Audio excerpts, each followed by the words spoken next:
Tito Ortiz, UFC light heavyweight champion from 2000 to 2003, might have defended his belt 5 times, but his real legacy is driving Dana White insane. Every contract negotiation feels less like business and more like Tito trying to haggle over used cars. By 2007, their beef gets so ridiculous that Dana actually trains for a boxing match with Tito, only for Tito to mysteriously forget to show up.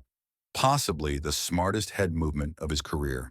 He later bolts to Bellator, where his favorite hobby becomes trashing Dana like it's cardio. They fake a reconciliation once, smiling for cameras, but Tito immediately went back to roasting Dana in interviews like it was a post-fight bonus. Dana compared working with Tito to wrestling a greased pig, impossible, messy, and somehow humiliating for everyone involved. Their feud still simmers, proving the only thing tougher than Tito's chin is Dana's patience. Randy Couture, the natural, fights 24 times in the UFC, wins belts in 2 divisions, and still somehow manages to make Dana White grind his teeth harder than a Vegas poker player at 3 a.m. From 1997 to 2011, Couture collects titles like Pokemon cards, but his true hobby is contract disputes. In 2007, he briefly quits the UFC mid-title reign because Dana won't give him Fedor, acting like it's a restaurant menu and he's just ordering steak. He even sues the UFC while still technically on their payroll, which is the corporate version of bringing your side chick to family dinner. When he finally retires after a Karate Kid crane kick KO from Lyoto Machida in 2011, Dana skips the usual warm retirement speech and instead mutters that Couture can never be trusted. Dana once said Randy lies more than Tito, which is like saying one hurricane is wetter than another. The feud never dies. Couture eventually joins Bellator, and Dana celebrates like he just got rid of termites. Frank Shamrock. Frank Shamrock dominates the UFC from 1997 to 1999, defending the middleweight belt 4 times before walking away in his prime because he thinks the UFC is going nowhere. Oops. Dana White inherits that beef years later and labels Frank irrelevant, which is basically MMA's version of being unfriended on Facebook. Shamrock doesn't take it quietly either. He spends the 2000s blasting the UFC's fighter pay and treatment like it's his second career. When the UFC Hall of Fame grows, Dana makes sure Frank isn't in it, which is hilarious considering he literally founded the division. It's like inducting every Beatle except John Lennon because you don't like his hair. To make it worse, Frank claims Dana even blackballs him from broadcast gigs, meaning he can't even cash checks for talking into a microphone. Their feud becomes so petty that UFC highlight reels basically pretend Frank never existed, which is hard when your nickname is the legend. Ken Shamrock, one of the original UFC stars and a 1990s pay-per-view pioneer, goes from world's most dangerous man to world's most dangerous lawsuit. After headlining the first UFC super fight and later feuding with Tito Ortiz in the 2000s, Ken sues the UFC multiple times over contract disputes, unpaid money, and even defamation.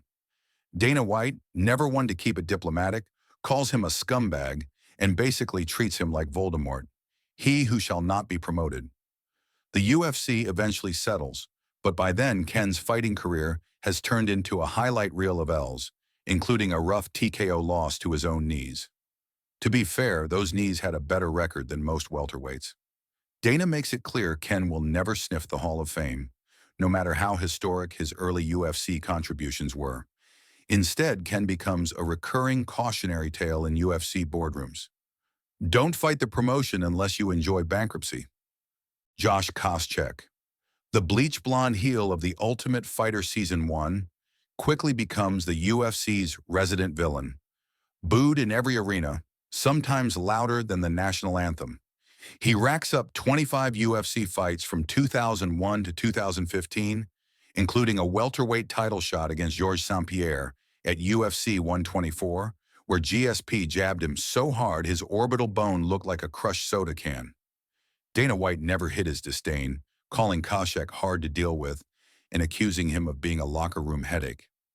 Koscheck didn't help his case, constantly trash-talking the UFC after leaving for Bellator and claiming the promotion never paid him fairly. Fans mostly remembered him for playing the bad guy so convincingly that they almost wanted him to lose. Seriously, Koscheck could walk into a church and get booed. Dana happily let him walk away, proving that sometimes the villain doesn't just lose the fight, he loses the boss too. John Fitch, one of the most grinding welterweights of the 2000s, turned winning into an art form and into something fans compared to watching paint dry.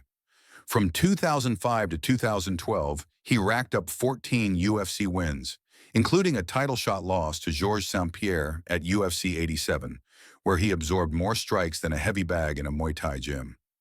Despite staying in the top 5 for years, Dana White flat out called him hard to deal with, especially after Fitch and his camp balked at signing away video game likeness rights for Undisputed 2009.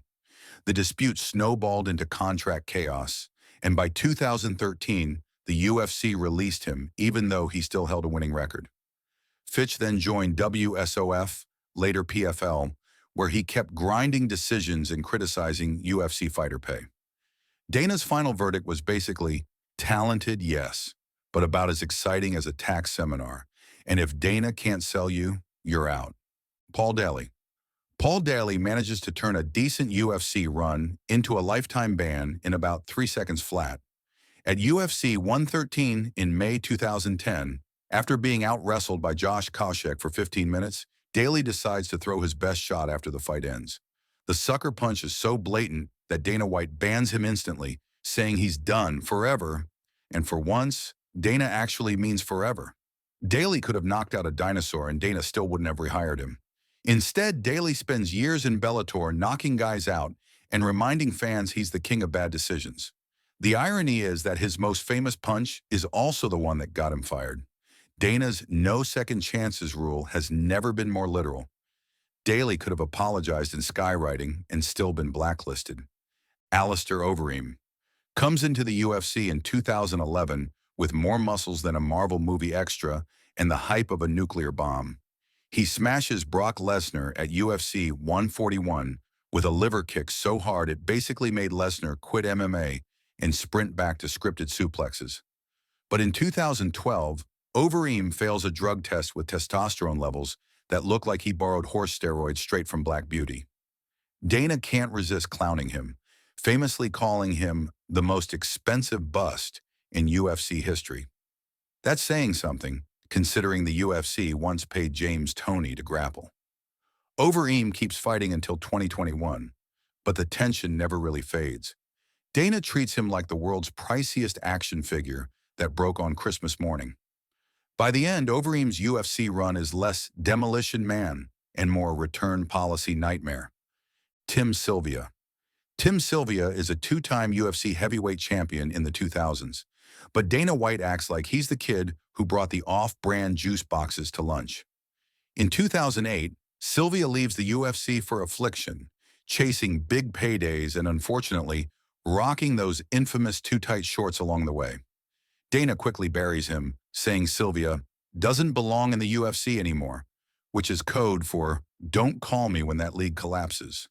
Sylvia never makes it back, retiring outside the spotlight with a resume that deserved more love than Dana ever gave him.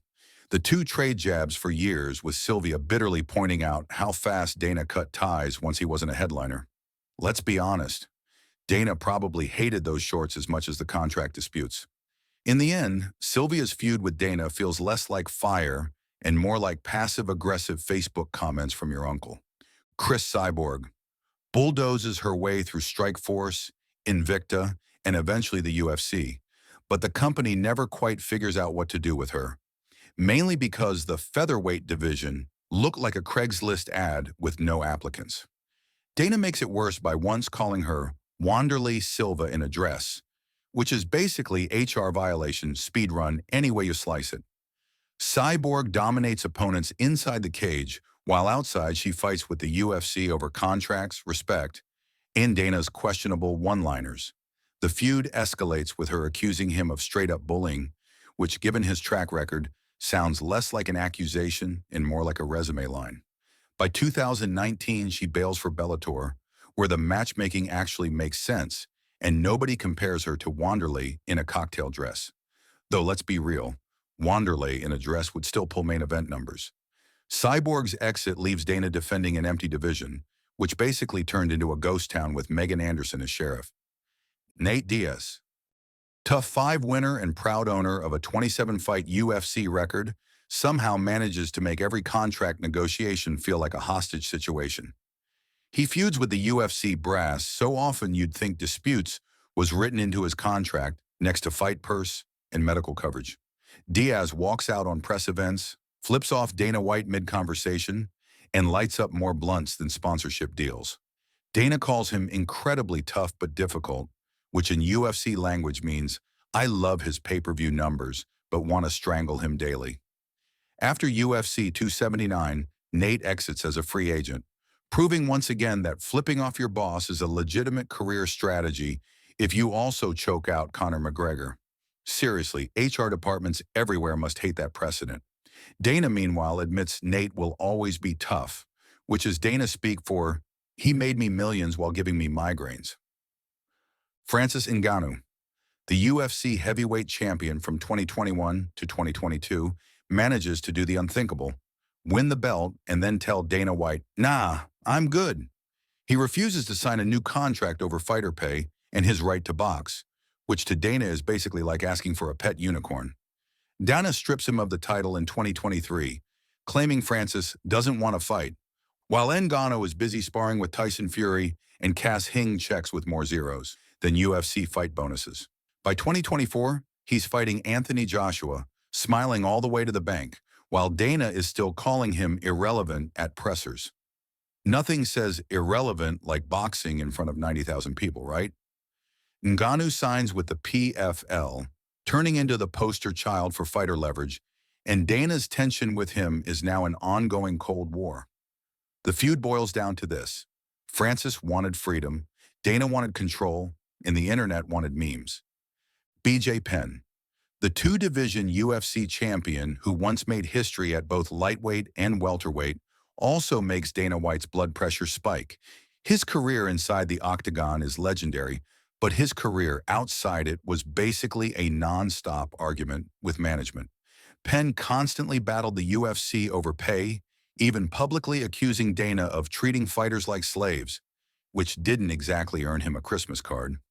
Dana, never one to let things slide, mocked Penn's repeated comeback attempts, joking that BJ was retired and unretired more often than a Hollywood actor.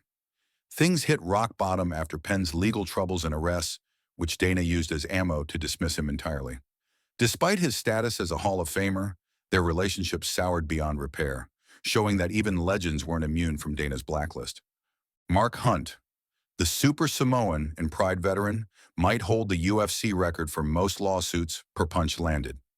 After UFC 200 in 2016, when Brock Lesnar tested positive for clomiphene, Hunt went nuclear. He accused Dana and the UFC of knowingly letting him fight a juiced gorilla and immediately lawyered up.